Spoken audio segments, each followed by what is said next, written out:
और चलिए एक और बहुत बड़ी खबर आपको बता दें, लेकिन उससे जरा दुखद ये खबर है। बीजापुर नक्सली हमले में 22 जवानों के शव मिले हैं। ये बड़ी और दुखद खबर सामने आई है। बीजापुर नक्सली हमले में 22 जवानों के शव मिले हैं। देखिए आंकड़ा बढ़ रहा है, क्योंकि इससे पहले जो सुबह तक जानकारी सामने थी, कई जवान ऐसे थे जो जख्मी थे, लेकिन अब जो जवान शहीद हुए हैं, इसकी बीजापुर के एसपी ने पुष्टि कर दी है। कल नक्सलियों ने सुरक्षा बलों पर हमला किया था। ये दुखद तस्वीर कल सामने आई थी, और अब जो जानकारी सामने उसके मुताबिक 22 जवान ऐसे जिनके शव मिले हैं। तो देखिए किस तरीके से प्रधानमंत्री नरेंद्र मोदी ने भी श्रद्धांजलि अपनी जाहिर की थी, लेकिन सबसे बड़ी तस्वीरें आप देखिए, हिंदुस्तान पर एक्सक्लूसिव तस्वीरें हम आपको दिखा रहे हैं किस तरीके से पूरा यहाँ पर ऑपरेशन चल रहा है। जाहिर सी बात है, ज्यादा नक्सलियों के यानी कि 500 नक्सलियों के छुपे होने की खबर थी। ऐसे में ये मुठभेड़ हुई जिसमें 22 जवान शहीद हो गए। दुखद तस्वीरें हैं, जी हिंदुस्तान पर एक्सक्लूसिव तस्वीरें आपके टीवी स्क्रीन पर। लेकिन कल जो जानकारी सामने आई थी उसके मुताबिक अब 22 ऐसे जवान जो इसमें शहीद हुए हैं। ये तस्वीरें एक्सक्लूसिव आपके टीवी स्क्रीन पर। एक बार फिर से नक्सलियों ने अपने नापाक इरादों को दोहराया है। हमारे साथ बिल्कुल चलिए, हमारे साथ बीजापुर से संवाददाता अविनाश जुड़ चुके हैं। अविनाश, देखिए बेहद दुखद खबर है और ये आंकड़ा बड़ा है, 22 पर जा पहुंचा है। कितने जवान जख्मी हैं, क्या ऐसे अभी भी हैं जो लापता हैं? आपसे जानकारी सबसे पहले इस पर चाहेंगे। बिल्कुल, देखिए बीजापुर का बेहद अंदरूनी इलाका है और ये इलाका नक्सलियों का स्वतंत्र इलाका माना जाता है। कल देर रात तक 31 जवानों के घायल होने की पुष्टि हो गई थी, जिनमें से अधिकतर घायलों का जो उपचार है बीजापुर के ही जिला अस्पताल पे चल रहा है। और जो 7 गंभीर घायल हैं उन्हें कल रात ही रायपुर हेलीकॉप्टर की सहायता से रवाना कर दिया गया था। फिलहाल जो स्थितियां हैं उसके मुताबिक जो सुरक्षा बलों के जवान हैं वो घटनास्थल तक अब पहुंच पाए हैं, और घटनास्थल पर शहीद जवानों की लाशें जो है वो पिछले 19 घंटे से बिखरी पड़ी थी। हालांकि 22 जवानों के शहीद होने की अधिकृत पुष्टि तो नहीं हो पाई है, लेकिन विश्वस्त सूत्रों से मिली जानकारी के अनुसार और जो वीडियो फुटेजेस निकल करके आए हैं उसके मुताबिक लगभग 20 या उससे अधिक जवानों के शहादत की खबर जो है वो मिल रही है। हालांकि इसकी अधिकृत पुष्टि नहीं हो पाई है। पूरे इलाके की सर्चिंग अभी भी जारी है। आसपास के गांव के जो ग्रामीण हैं, घटनास्थल के आसपास के गांव के ग्रामीण, वे भय के चलते पलायन कर गए हैं, और सर्चिंग के बाद और धीरे धीरे ये सब कुछ क्लियर हो पाएगा कि कितने जवान शहीद हुए हैं और नक्सली कितनी मात्रा में हथियार ले जाने में सफल हो पाए हैं। फिलहाल सबसे बड़ी आखिर बार बार नक्सली कैसे हमारे जवानों का खून बहाते हैं? आखिर कैसे उनकी इतनी हिम्मत हो जाती है कि वो इस तरह की वारदात को अंजाम देते हैं? और अब ये सवाल होता है कि आखिर चूक कहां पर हो गई? देखिए बेहद दुरूह इलाका है ये, जो बस्तर संभाग के बीहड़ वाले इलाके हैं जहां पर नक्सलियों की पैठ है, वो बेहद दुरूह इलाका है। और नक्सली कभी भी सुरक्षा बलों से आमने सामने की लड़ाई लड़ने से बचते हैं। वे कभी सामने आकर के लड़ाई नहीं लड़ते हैं। वे हमेशा गुरिल्ला छापामार युद्ध की नीति अपनाते हैं और पीठ पीछे में वार करते हैं। और अभी जिस तरह की जानकारियां निकल करके आ रही हैं उसके मुताबिक भी नक्सलियों ने यू शेप का एक एम्बुश लगाया हुआ था, और जैसे ही उस एम्बुश की जद में जवान पहुंचे तो नक्सलियों ने ताबड़तोड़ उस इलाके में फायरिंग की है। नक्सलियों की एक बड़ी संख्या वहां पर मौजूद थी। नक्सलियों की मिलिट्री बटालियन वहां पर मौजूद थी, और 2 बटालियनों और साथ ही आसपास के जो जनमिलिशिया सदस्य कहलाते हैं उन सभी ने मिलकर के इस घटना को अंजाम दिया है। तो अगर ये आर पार की लड़ाई होती तो बात कुछ और होती। ठीक है, ठीक है अविनाश, आप बने रहिए हमारे साथ बने रहिए, लौटेंगे आपके पास। लेकिन जो जवान वहां के विटनेस रहे, एक बार उनका क्या कुछ कहना है इस पर, वो सुनवा देते हैं।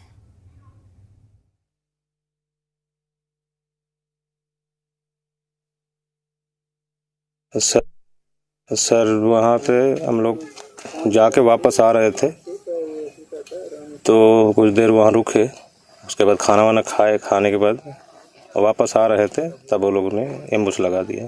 कितने की संख्या में नक्सली रहे? उनका तो बहुत ज़्यादा है सर, वो गिनती में तो नहीं बता सकता, लेकिन 10-12 तक। आपने कितने जवान 10-12 शहीद हुए हैं? अविनाश हमारे साथ लगातार बने हुए हैं। अविनाश, देखिए जिसकी आंखों देखी वो हमने दर्शकों को सुनाया, लेकिन समझना यह भी होगा क्योंकि संख्या बहुत ज्यादा नक्सलियों की बताई। अभी क्या सूत्रों के हवाले से जानकारी, कितने नक्सली और हो सकते हैं जो छिपे हुए हैं, और उन्हें ढूंढने के लिए कैसे सर्च ऑपरेशन वहां पर, क्या स्थिति अविनाश? देखिए नक्सलियों की रणनीति ही यही रहती है कि पहले तो वे छिपकर हमला करते हैं, और अगर ये इलाका बेहद दुर्गम हो और सुरक्षा बलों को का वहां तक पहुंच पाना यदि बेहद मुश्किल हो तो वे जरूर ये कोशिश करते हैं कि जो डेड बॉडी सुरक्षा बलों की घटनास्थल पर पड़ी होती है, वे जानते हैं कि इन्हें रिकवर करने के लिए और अपने घायल साथियों को सुरक्षा देने के लिए, उन्हें बचाने के लिए सुरक्षा बलों की दूसरी पार्टी भी वहां आएगी। ऐसी स्थिति में वो नक्सली दोबारा एम्बुश लगा करके घटनास्थल पर मौजूद रहते हैं और यही समय जो होता है वो सुरक्षा बलों के लिए बेहद चुनौती का समय होता है। लेकिन इसके बावजूद क्योंकि जवान फंसे होते हैं, सुरक्षा बलों की टुकड़ियां दोबारा रवाना की जाती हैं। इस बार ये भी किया गया है कि सुरक्षा बलों के साथ साथ समानांतर ड्रोन कैमरे को भी मदद ली गई है कि यदि नक्सलियों ने आसपास कहीं एम्बुश लगाया हुआ है तो सुरक्षा बलों के पहुंचने से पहले ही ये देख सके। लेकिन अविनाश, सवाल ये है ना कि आखिर ये नक्सलवाद और कितनी कुर्बानियां लेगा? जब चुनाव आता है तो बहुत बड़ा मुद्दा ही बन जाता है। कहा जाता है कि नक्सलवाद को खत्म कर दिया जाएगा, नक्सलवाद नहीं है, लेकिन जब हमारे जवान शहीद हो जाते हैं तो पता चलता है इससे कि अभी भी वहां पर नक्सलवाद है और कितना ज्यादा प्रभाव इसका है। जिन जवान की जान गई है, जो शहीद हो गए हैं, अब नक्सलवाद तो वहां पर ये स्पष्ट हो चुका है। सरकार क्या कह रही है इस पूरे मामले में? देखिए, सबसे बड़ी विडंबना यही है कि शांति वार्ता की पहल की बात बहुत बार की जाती है और राज्य सरकार, जब राज्य की सत्ता यहाँ पर बदली तो नई सरकार ने भी नक्सलियों से शांति वार्ता की बात कही थी। इसी बीच नक्सलियों ने भी अपनी तरफ से शांति वार्ता की अपील की, लेकिन सब कुछ धरा का धरा रह गया। आज से 15-20 दिन पहले ही नक्सलियों ने एक पर्चा जारी किया था जिसमें उन्होंने शांति वार्ता की अपील की थी, लेकिन उनकी शर्तें ही प्रैक्टिकल नहीं थी। नक्सल संगठन का कहना था कि सबसे पहले बस्तर संभाग के भूभाग से सुरक्षा बलों को हटा लिया जाए और उसके बाद ये वार्ता की जाएगी। इसके जवाब में सरकार की तरफ से भी, सत्ता की तरफ से कोई विशेष बात निकल करके नहीं आई और मामला धरा का धरा रह गया। लेकिन एक तरफ जहां नक्सली पर्चे के जरिए शांति वार्ता की बात करते हैं तो वहीं दूसरी तरफ लगातार वे इस तरह की वारदातों को अंजाम देते हैं। 10 दिन पहले ही नारायणपुर के अबूझमाड़ इलाके में नक्सलियों ने जवानों की एक बस को उड़ा दिया था जिसमें जवानों की शहादत हुई थी। आज 10 दिन के बाद फिर ये बड़ी घटना सामने आई है। तो जहां एक तरफ शांति वार्ता की बात होती है, वहीं दूसरी तरफ लगातार नक्सल संगठन इस तरह की हिंसात्मक गतिविधियों को अंजाम देता है।